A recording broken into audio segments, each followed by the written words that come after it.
I want to tell you something that most men go through life without ever truly understanding. Not because it is hidden, but because its nature refuses to be transmitted the way ordinary information is transmitted. It cannot be shouted from a platform. It cannot be printed on banners or repeated loudly enough to become meaningful. It can only be proven, and proof is always silent. There is a principle every man who has ever built something enduring understood long before the world recognized his work. It is not complicated. It is not mysterious. In fact, it is so simple that most men overlook it entirely because they are too occupied describing their ambitions instead of applying them. The principle is this: the man who constantly talks about what he plans to do is spending the very energy required to accomplish it. I wrote it plainly in Think and Grow Rich, and I will state it plainly again now. Tell the world what you intend to do, but first show it. But first show it. Deeds, not words, are what count most. Within that single sentence lies more practical truth about achievement than volumes of theory ever written.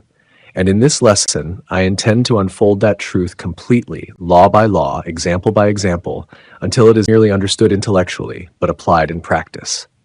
This lesson is for the man who has spent more energy announcing his future than constructing it. It is for the man who searches for approval before producing evidence.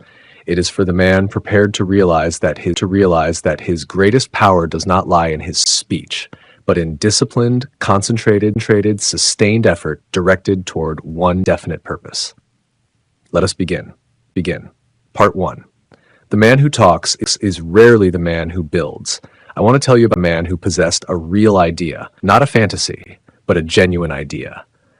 Not a vague dream wrapped in ambitious language, a practical, workable plan with real commercial value that solved an actual problem in an existing market, a plan born from careful observation and intelligent thought.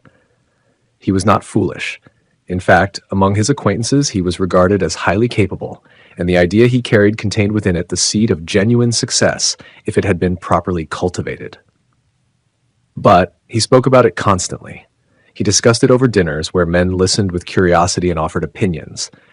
He polished it through endless conversations with associates, receiving every suggestion warmly, simply because attention itself felt rewarding.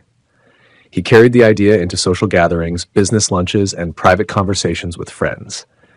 And with every retelling, the idea became smoother in speech and weaker in execution, because the talking had slowly replaced the building. In describing the plan, he experienced the emotional satisfaction that should have been reserved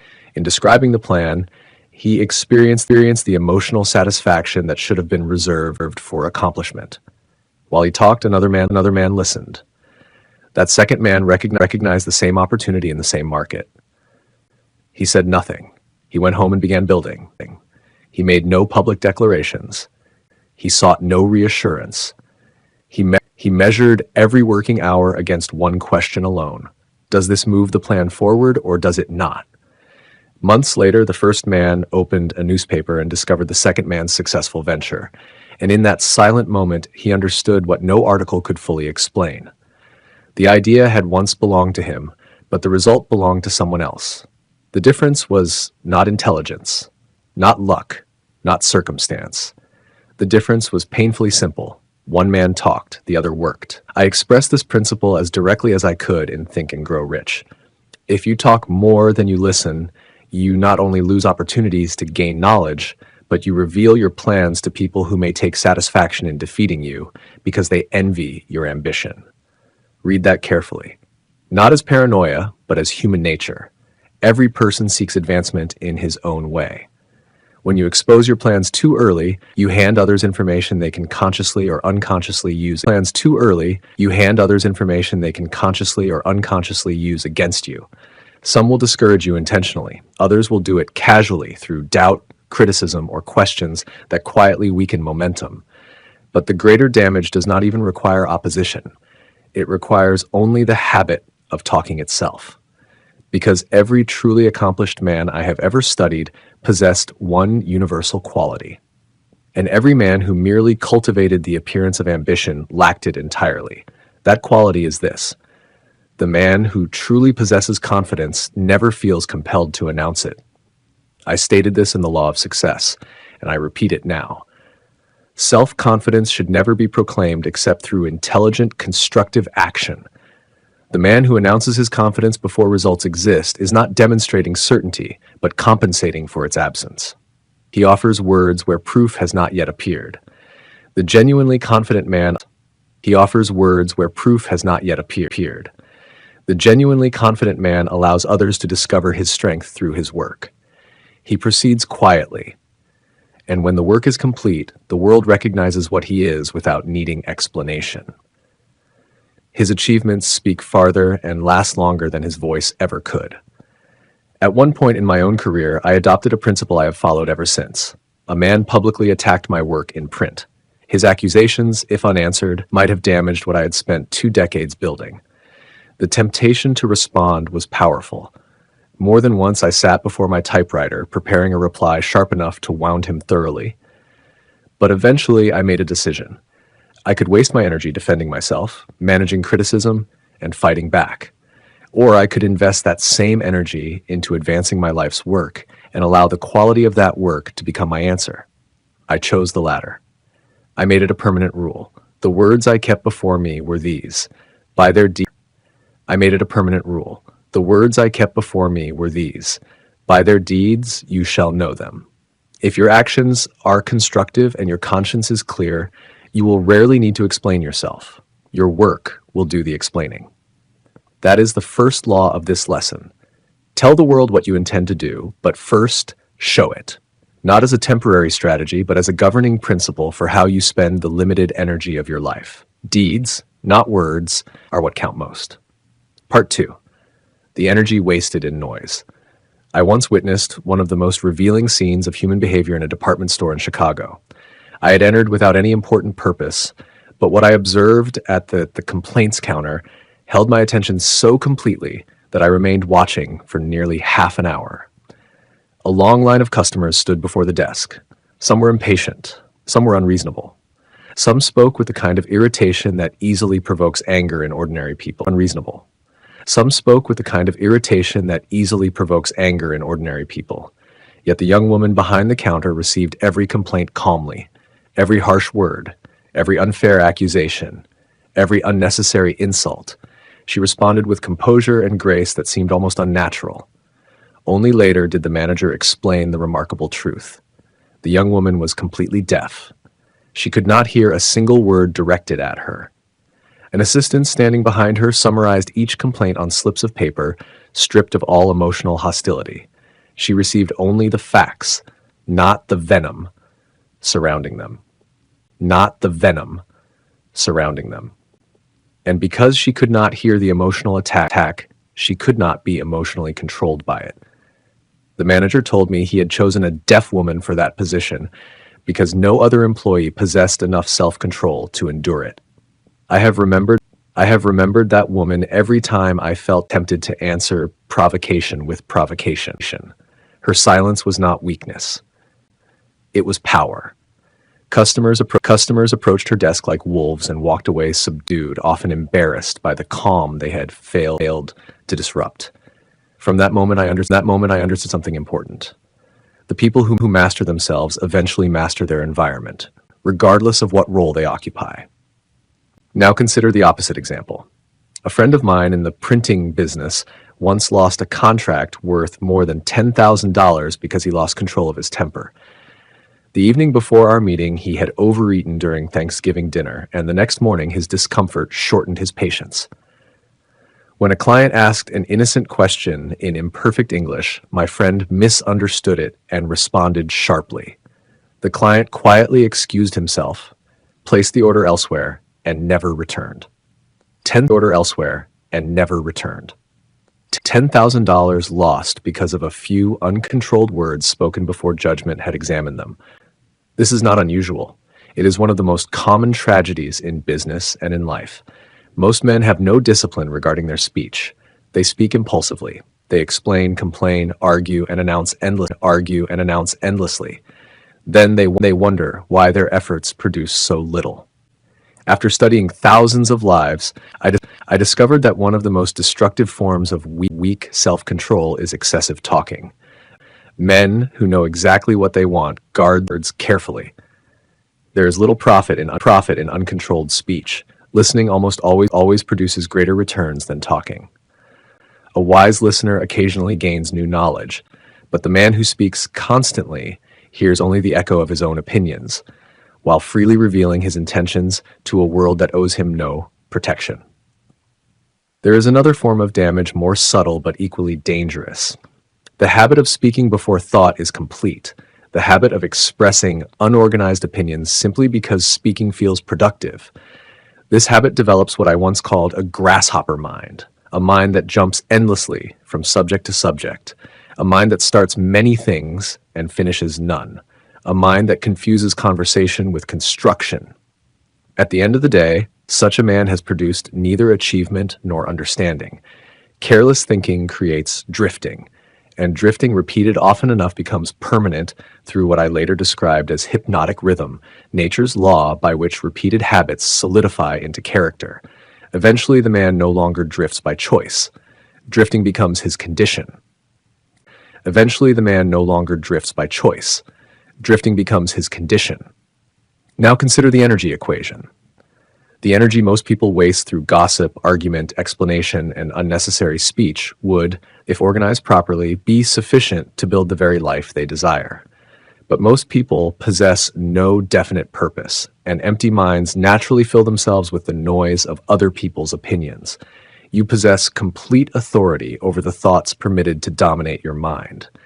The man who fails to exercise this authority allows others to enter the sacred space of his thinking and deposit there their fears, doubts, complaints, and confusion as though the door stood permanently open. Complaints and confusion as though the door stood permanently open. But the mind has an owner. That owner is you. And the first act of a man determined to produce extraordinary results is to close the door against purposeless noise and an uninvited distraction. The practical rule is simple. Guard your words. Not because speech itself is dangerous, but because every unnecessary word consumes energy your purpose requires, and that energy is limited. Part 3. What concentration truly means and what it creates. There is a principle I once referred to in my writings as the magic key. I did not call it magic because it is mysterious, but because to men who have never practiced it, the results appear almost unbelievable. Yet the explanation is simple. The principle is concentration. I do not mean the temporary attention of a man who focuses intensely for a few moments before returning to distraction. I mean the disciplined ability to hold the mind steadily upon one definite subject until mastery has been achieved, and to direct every available ounce of organized effort toward one purpose until that purpose becomes reality. Let me show you what concentrated effort has accomplished throughout history. One man focused his entire mind on a small package of chewing gum and built a fortune from it. Another concentrated on producing an affordable watch and expanded his enterprise across the globe. One man devoted himself for millions. Another concentrated on the safety razor and transformed a simple necessity into an international industry. Rockefeller concentrated on oil. Carnegie concentrated on steel. Ford concentrated on the automobile. Lincoln concentrated on preserving freedom and became one of the greatest leaders in history. Helen Keller concentrated on learning to communicate despite blocks and achieved what many fully able people never have in an entire lifetime. These examples are not remarkable because the men themselves are extraordinary. They are remarkable because they obey what people ignore. Take a magnifying glass and focus sunlight on a single point. The rays become powerful enough to burn through wood. Remove the glass, and the same sunlight may shine upon that wood for 1,000 years without leaving a mark. The power did not increase. It became organized. That is the only difference between the man who builds something the world remembers and the man who remains forever busy without producing anything significant. The energy exists in both, but only one directs it with precision. 1,000 disconnected batteries possess energy, yet accomplish little alone. Organize them into one connected system, and they can power machinery for hours. Human effort operates according to the same law. Scattered effort warms a man. Concentrated effort ignites him. The man who divides himself among endless side projects, endless revisions, endless conversations, endless possibilities may feel productive, but feeling productive and producing results are not the same thing. Achievement requires force applied consistently in one direction long enough for resistance to finally give way. Andrew Carnegie expressed this principle in one basket and then watch the basket. He did not mean that a man should fear risk. Carnegie himself built empires through bold decisions. What he meant was that divided attention produces divided results. The man who fills 10 baskets halfway ends with nothing substantial. The man who fills one basket completely possesses something of genuine value. Thomas Edison demonstrated this principle perhaps better than any. His greatest quality was not imagination alone, nor even persistence by itself. It was concentration. Once Edison committed himself to solving a problem, he remained fixed upon it until a solution was discovered or every possible avenue had been exhausted. That single quality allowed with limited formal education to achieve what experts repeatedly declared impossible. But there is another dimension to concentration that connects directly to this lesson. The man who is deeply concentrated cannot spend his life explaining himself. He does not possess the time or energy for endless justification. More importantly, he protects something too valuable to sacrifice merely for approval. He protects momentum. Momentum is not simply physical movement. It is mental force organized behind a definite purpose and strengthened daily through uninterrupted action. Every day of consistent effort increases its power. Every unnecessary interruption weakens it. The man who constantly stops to explain himself breaks that momentum. He turns away from the work to defend the work. He exchanges progress for temporary validation. And even if approval is granted, it quickly fades, requiring fresh explanations again and again. The non-drifter behaves differently. He is always engaged in something definite. He moves according to organized plans. You can often recognize such a man immediately without speaking about his ambitions. It appears in the speed of his decisions, the certainty in his actions, the steadiness of his manner, and the quiet confidence with which he moves through the world. He does not need to announce that he knows where he is going. His behavior reveals it, and behavior is infinitely more convincing than speech because behavior cannot easily be imitated for long. Now, ask yourself the essential question of this lesson. What is the one definite objective toward which your full organized effort should be directed? Not 10 ambitions, not vague dreams. One specific aim, one basket. Find it. Protect it. Concentrate your force upon it. Remove every conversation, distraction, and unnecessary explanation that drains energy away from it.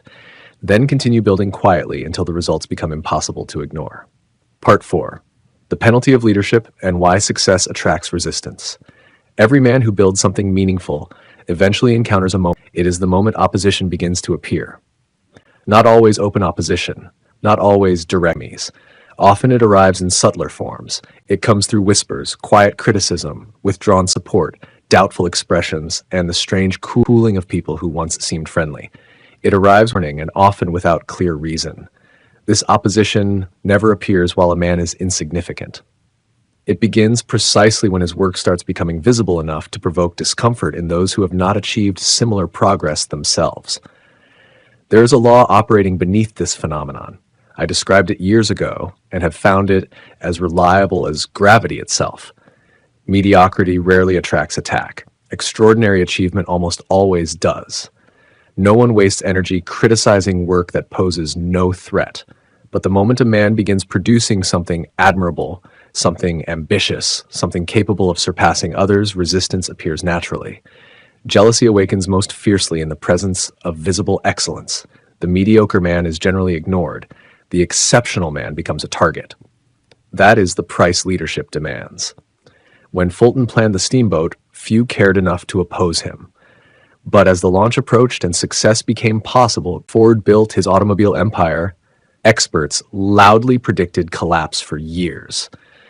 Yet Ford continued working while others continued talking. And in time, the work itself became the answer. The world may debate your intentions endlessly, but results silence debates more effectively than arguments ever can. I learned this lesson personally through humiliation. Early in my career, I found myself in repeated conflict with a janitor who deliberately shut off the lights whenever I worked late at night. I tolerated it several times before finally losing control. One morning, I stormed into the basement where he worked and unleashed every angry word I could summon. For several minutes, I attacked him furiously while he stood calmly listening. When I finally exhausted my anger, he looked at me and smiled. "Don't you?" In that instant, I realized something painful. I had entered the basement believing myself superior, educated, disciplined, purposeful. Yet I left defeated by a man who never lost control of himself. He remained steady. I did not. And in that moment, I fully understood a principle I had spoken about many times without completely living it. No man can control circumstances, opportunities, or even other people consistently unless he first controls himself.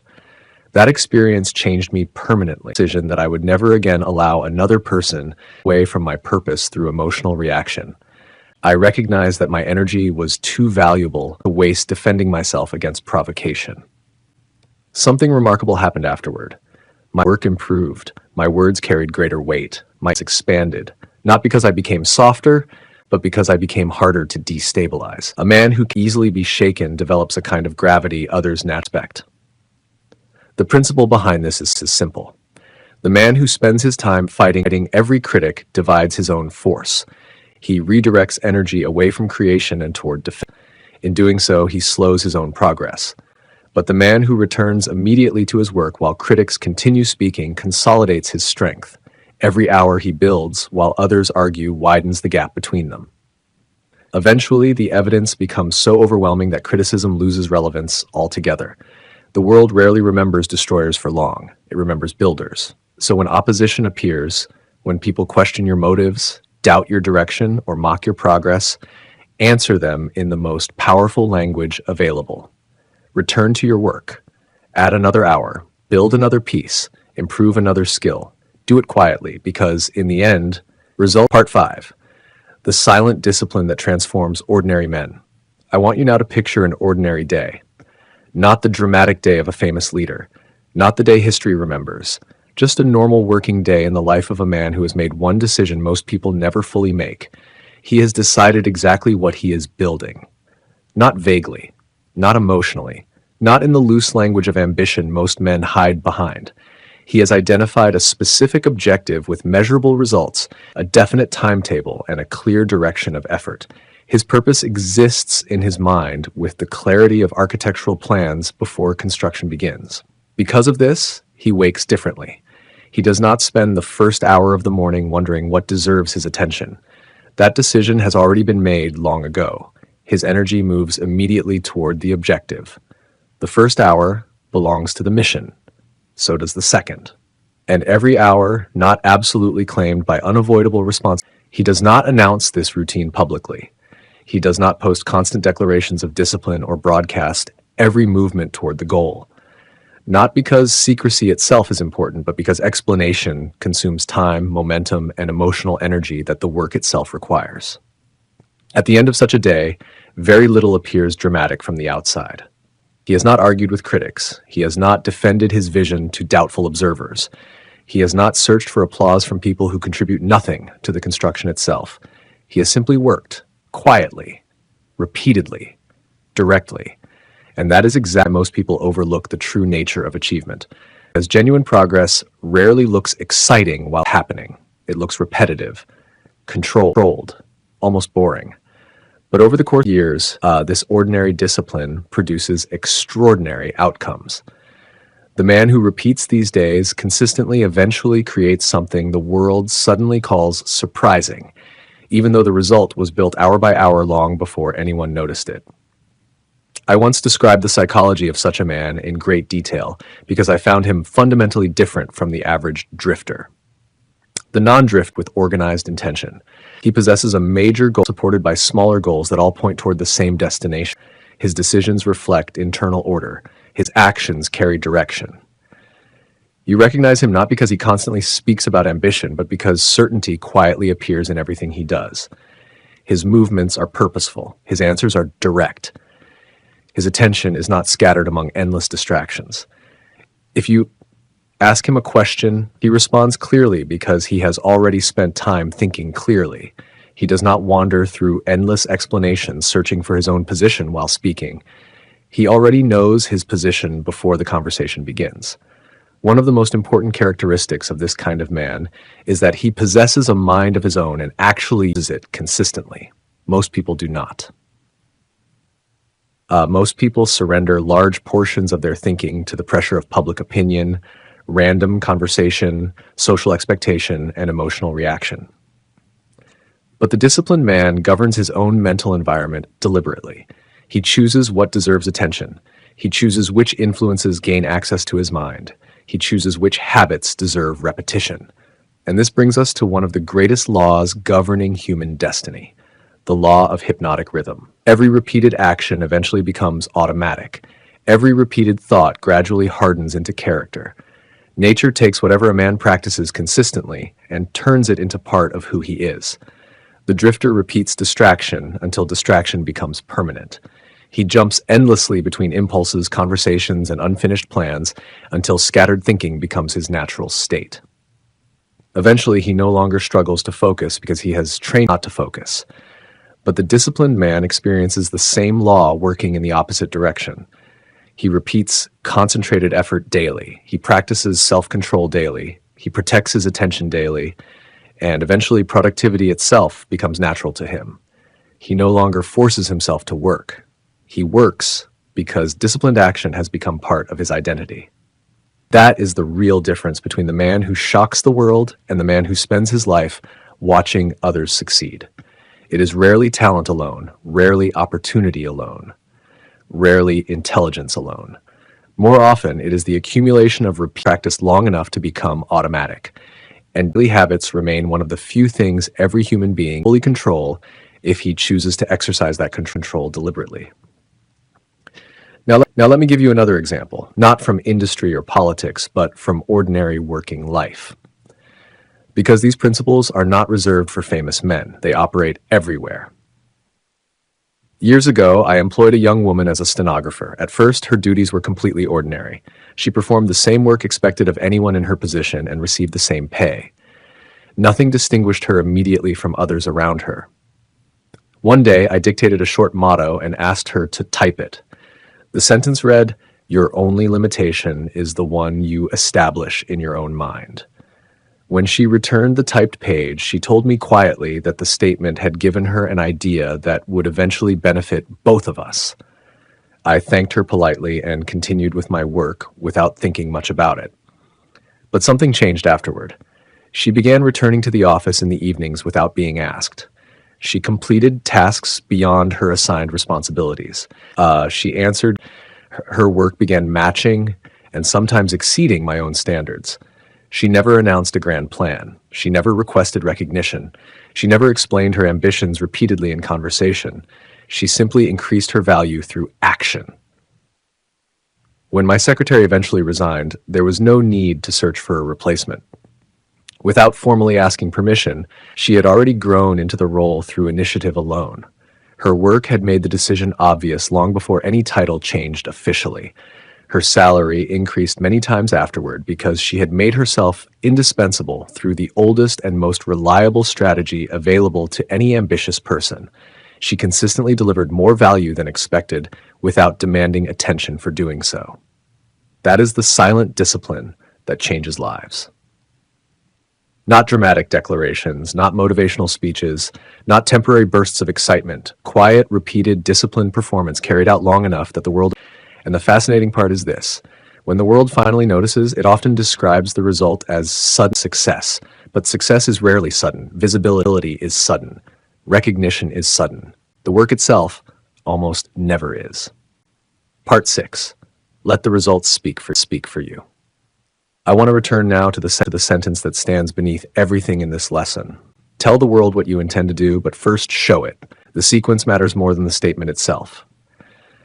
First the work, first the evidence, first the achievement that requires no explanation because reality itself becomes the explanation. After that, words become unnecessary. Edison did not need endless speeches convincing people electricity mattered. The electric light spoke for him every time darkness disappeared from a room. Carnegie did not need to persuade the world of his industrial constant discussion. Railroads, bridges, and steel structures became the proof. Men who create lasting impact almost all follow the same order. They build first. They speak later, if they speak at all. Now I want to address directly the man listening to this lesson with uncomfortable recognition. The man who secretly knows he has spent more time describing ambitions than pursuing them fully. He talks about future plans. He explains ideas repeatedly. He searches conversations for emotional satisfaction that should come only from execution. And without realizing it, he has discovered something dangerous. Talking about achievement can imitate the emotional reward of actual achievement closely enough to delay real action indefinitely. A man describes the business he plans to launch, the body he plans to build, the discipline he plans to develop, the future he plans to create. Others encourage him. They admire the vision. They respond positively. And his mind mistakenly registers that social reward as progress. But nothing has been built. Days pass, then months, then years, and eventually forever about to begin something remarkable. This is why silence becomes powerful. The man who works quietly preserves momentum. His energy remains concentrated instead of scattered across endless explanations. His plans remain protected from unnecessary doubt and premature criticism. His subconscious mind receives consistent instruction through repeated action and begins generating ideas, opportunities, and solutions unavailable to distracted thinkers. The distracted mind cannot build effectively because part of its energy is always consumed managing appearances. The focused mind advances because nearly all its energy is directed toward creation itself. And ultimately, only one verdict truly matters. The result either exists or it does not. People will offer opinions constantly at every stage of your journey. Some will support you. Others will doubt you. Many will misunderstand you entirely. But opinions possess no final authority. Results cannot be debated away. They cannot be replaced by clever arguments. They cannot be permanently ignored. Reality speaks louder than intention every single time. So here is the practical challenge. Identify the one area of your life where you have spent more time talking than building, not where you're only progressing, where conversation itself has become the substitute for action. Name it honestly. Hold it clearly in your mind. That decision tonight. From this point forward, the objective will advance through disciplined work protected by disciplined silence. You will not constantly announce progress. You will not seek approval before taking action. You will not waste energy rehearsing ambitions instead of executing them. You will build, quietly, consistently, relentlessly, and when the results finally appear, they will communicate everything words never could. Because while the world was watching the people making noise, you were constructing something real. And the man who builds silently often arrives long before any. Part 7. Why most people never finish what they start. There is another truth I must place before you because no lesson about silent work and concentrated effort would be complete without it. Most men do not fail because they lack intelligence. They fail because they never remain with one purpose long enough for the purpose to reward them. The modern world has made distraction appear intelligent. Constant movement is mistaken for progress. Endless consumption of information is mistaken for preparation. Men now abandon directions with astonishing speed, not because the direction was wrong, but because the first stage of every meaningful pursuit feels slower and more uncertain than they imagined. A man begins a business. After several difficult months, he doubts himself and turns toward another opportunity, then another, then another. Years later, he possesses fragments of 10 unfinished pursuits and mastery of none. Another man begins improving his health. He follows while convincing himself the method did not work. Another begins writing, studying, investing, learning a skill, building a reputation, strengthening relationships, only to abandon each effort before consistency has time to produce visible results. What they call changing direction is often nothing more than escaping discomfort. Every worthwhile pursuit passes through a period where results remain invisible. That period destroys most people because they require immediate evidence that their effort matters. They want applause before accomplishment. They want certainty before commitment. They want guarantees before sacrifice. But the laws governing achievement do not operate that way. Nature rarely reveals growth in its early stages. A seed beneath the ground appears lifeless long before it breaks through the surface. Yet during that unseen period, roots are forming quietly beneath the soil. The same principle governs every major accomplishment in human life.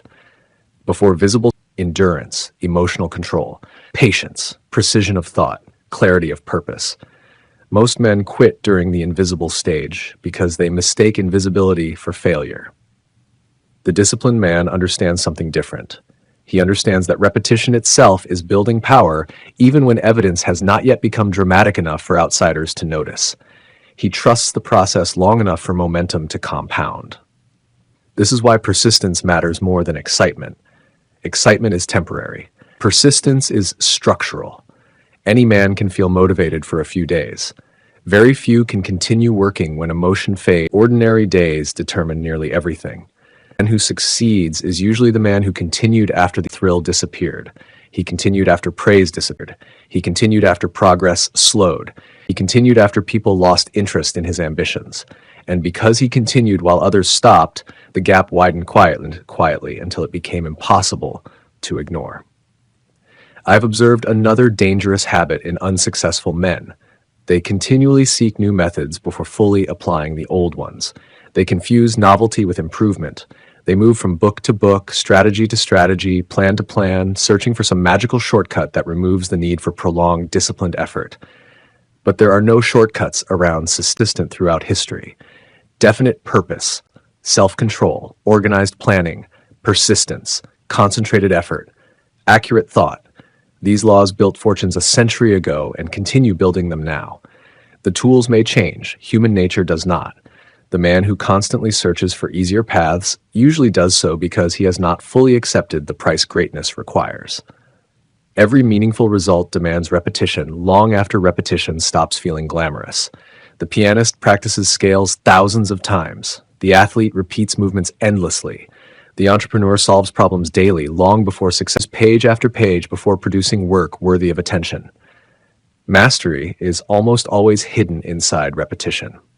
And here is the deeper truth most people resist. The repetition is not only shaping the skill, it is shaping the man. Every disciplined action reinforces identity. Every completed promise strengthens character. Every hour spent honoring a definite purpose teaches the mind that you are someone who follows through. Likewise, every abandoned commitment teaches the opposite lesson. Every excuse repeated often enough becomes evidence the mind eventually accepts as truth about who you are. That is why small daily disciplines matter so much, transformed gradually through repeated evidence presented in his own mind. Eventually, the disciplined man no longer productive action as something he forces himself to do. It becomes natural because he has practiced being that person repeatedly. This explains why two men can possess equal opportunity while producing different outcomes. One man negotiates constantly with his own responsibilities. The other treats his responsibilities as fixed. One waits until he feels ready. The other begins before he feels ready. One depends upon mood. The other depends upon structure. And structure always defeats mood over long periods of time. I want you now to understand something extremely important about silence. Silence does not mean hiding ambition out of fear. It means protecting ambition from unnecessary exposure while it is still developing strength. A young tree requires protection while its roots deepen. Once fully grown, storms no longer threaten it easily. The same is true of goals. In their early stages, they are vulnerable. Constant exposure to criticism, doubt, mockery, or even excessive praise can distort them before they become stable. This is why wise men often work quietly during the construction phase. They understand that energy spent explaining early progress is usually strong enough. Explanation loses importance altogether because reality begins speaking on its behalf. There comes a moment in every meaningful pursuit where results begin compounding visibly. What once seemed slow suddenly appears rapid. Outsiders call it an overnight success, despite ignoring the years of invisible preparation preceding it. But the disciplined man is not surprised by this moment because he understands compound effort. Small actions repeated consistently eventually create outcomes disproportionate to the individual actions themselves. 1 hour invested daily appears insignificant in isolation. Repeated over years, it becomes transformation. One controlled decision appears small. Repeated consistently, it becomes character. One focused effort seems ordinary. Repeated without interruption, it becomes mastery. This is why the world is so often shocked by people who rise suddenly. The world usually sees only the visible explosion, not the silent accumulation preceding it. And that brings us back once more to the central principle beneath everything I have taught in this lesson. Focus your energy inward before you seek outward recognition. Build substance before seeking extraordinary rewards to people who produce extraordinary value. But value must exist before recognition endure. Empty visibility collapses quickly because there is nothing beneath it strong enough to support pressure. Real achievement survives because it is built upon years of invisible discipline few people were willing to practice consistently. So continue. Years slow, even when no one notices, even when doubt whispers. Continue. Not recklessly, not blindly, but steadily, intelligently, deliberately. Protect your concentration, guard your habits, direct your attention carefully, and remember always that the strongest forces shape future are rarely dramatic in the moment they occur. Quiet, repeated actions nobody applauds while they are happening. Until one day the results appear so undeniable that people call them extraordinary, and by then the work that created them has already become part of who you are.